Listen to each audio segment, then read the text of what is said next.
उमरखेड़ तहसील में किसानों के साथ साथ मजदूरों की प्रमुख मांगों को लेकर एक भव्य मोर्चा निकाला गया। उमरखेड़ के किसानों के साथ साथ श्रमिकों की प्रमुख मांगों को स्वीकार करने के लिए प्रोफेसर डॉक्टर मीनाक्षी सावलकर के मार्गदर्शन में एक भव्य महिला धड़क मोर्चा निकाला गया। इस दौरान कई मुद्दे जैसे कि पीएम किसान योजना में कमी और इसके अलावा उमरखेड़ तहसील में कई श्रमिकों को उनका सामान ठीक से वितरण नहीं किया गया। इसके लिए विधायक नामदेव सासा के खिलाफ उप विभागीय अधिकारी को निवेदन दिया गया। इस दौरान बड़ी संख्या में महिलाएं शामिल थी।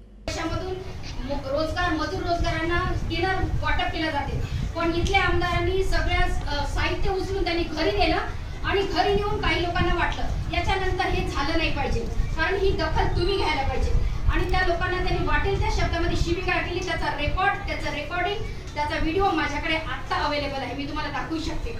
जर शासनाच्या योजना अशा आमदाराच्या घरी जात असेल तर सर्वसामान्य लोकांनी काय करायचं? सर्वसामान्य लोक आमदाराच्या घरी जाऊ शकत नाही। म्हणून विनंती आहे का ह्या सगळ्या योजना ज्या आहेत शासनाच्या